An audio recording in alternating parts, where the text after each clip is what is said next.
মৃত্যুর যন্ত্রণা। মৃত্যুর যন্ত্রণা, মৃত্যুর যন্ত্রণা কিরকম?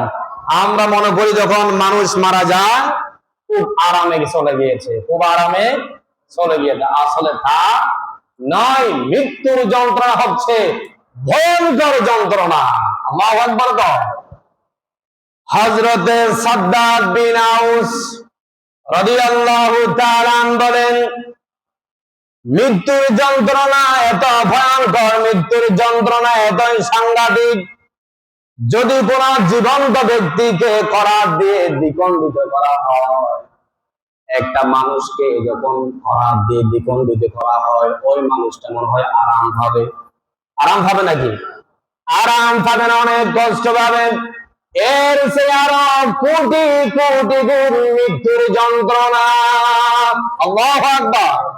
একথা কি আমার বানানো নয়, হাদিসের মধ্যে আসছে। রাসূলের সাহাবী হযরতে সাদ্দাদ বিন আউস বলেছেন, মৃত্যুর যন্ত্রণা এত ভয়ঙ্কর, এত সিরিয়াস, এত কঠিন। মৃত্যুর যন্ত্রণা একটা মানুষকে করাত দিয়ে দ্বিখণ্ডিত করলে যে ব্যথা অনুভব করে, তার সে আরো ভয়ঙ্কর হলো মৃত্যুর যন্ত্রণা। আল্লাহু আকবার। এরপর আরেকটা হাদিস শুনেন। আল্লাহ রাসূলের বিখ্যাত একজন সাহাবী হযরত আনাস বিন মালিক রাদিয়াল্লাহু তাআলা তিনি বলছেন, মৃত্যু যন্ত্রণা কত ভয়ঙ্কর, কত সাংঘাতিক। একটা মানুষকে, জীবন্ত মানুষকে যদি 100টা তরবারির আঘাত করে, কি করে? 100টা তরবারির আঘাত করে ওই মানুষটা যেভাবে কষ্ট অনুভব করবে, তার সে আরো লক্ষ কোটি গুণ মৃত্যুর যন্ত্রণা আরো কঠিন হবে। আল্লাহু আকবার। আরেকটা হাদিস বলে আরো ক্লিয়ার হবে। হযরত উমর রাদিয়াল্লাহু তাআলা হযরতে কাব রাদিয়াল্লাহু তাআলা কে প্রশ্ন করলেন। উমর প্রশ্ন করছে কাকে? হযরতে কাব রাদিয়াল্লাহু তাআলা কে প্রশ্ন করেছে, কাব, মৃত্যুর ব্যাপারে, মৃত্যুর কষ্ট কি রকম আপনি আমাকে বলবেন নাকি? আল্লাহু আকবার। বল। হযরতে কাব রাদিয়াল্লাহু তাআলা বললেন, মৃত্যু হচ্ছে এমন একটা বিষয়, একটা কাঁটাযুক্ত গাছের নিয়া। একটা কাঁটাযুক্ত গাছ যদি একটা মানুষের শরীরের মধ্যে ঢুকিয়ে দেয়, কি দেয়? ঢুকিয়ে দেয়। একটা কাঁটাযুক্ত গাছ মানুষের শরীরের মধ্যে যদি ঢুকিয়ে দেয়, একজন যদি শক্তিশালী ব্যক্তি ওটা যদি শরীর থেকে আবার বের করে, ওই মানুষটা কষ্ট পাবে নাকি আরাম পাবে? অবশ্যই কষ্ট পাবে। তার সে আরো কোটি গুণ মৃত্যুর যন্ত্রণা। আল্লাহু আকবার।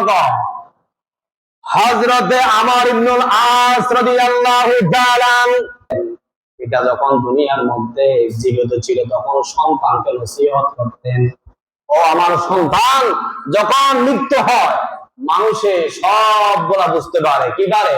সবগুলা বুঝতে পারে। তাদের হুঁশ থাকে, তাদের যে কত কষ্ট হয় সেগুলা মানুষকে তারা বলে না, তারা কি করে না, প্রকাশ করে না, কিন্তু তারা কিন্তু সব বুঝতে পারে। সবগুলা তাদের কি থাকে?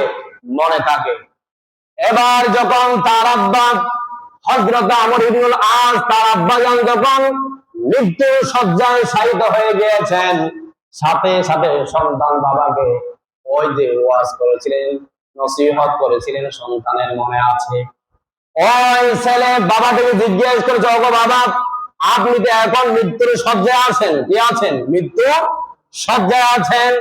আপনি আজকে আমাকে প্রকাশ করেন, মৃত্যুর সময় কি রকম লাগে, কি ভয়ঙ্কর লাগে, কি কষ্ট লাগে। আপনি যদি আমাকে বলেন, আমি আরেকজনকে নসিহত করতে পারবো। আল্লাহু আকবার। হযরত আমর ইবনুল আস আব্বাজান সাথে সাথে বলতেছেন, ও আমার সন্তান, শোনো শোনো, মৃত্যুর যন্ত্রণা এমন যন্ত্রণা আমার থেকে এখন লাগতেছে দুইটা পাহাড়। দুইটা কি? দুইটা পাহাড়ের মাঝখানে আমাকে রেখে আমাকে দুই দিক থেকে চাপ দিতেছে। আল্লাহু আকবার। আর আমার থেকে এমন লাগতেছে, আমার সন্তান সুই দিয়া কষে কষে আমার শরীর থেকে যেন মাংসগুলা বের করে ফেলতেছে। আল্লাহু আকবার। এইরকম আমার থেকে কষ্ট লাগতেছে। আল্লাহু আকবার। তাহলে চিন্তা করেন মৃত্যুর যন্ত্রণা কত কষ্ট হতে পারে। মৃত্যুর যন্ত্রণা কত কঠিন, সইতে আমরা পারবো না। সইতে না পারলে আমাদেরকে তওবা করে ফিরে আসা দরকার আছে না নাই? আছে।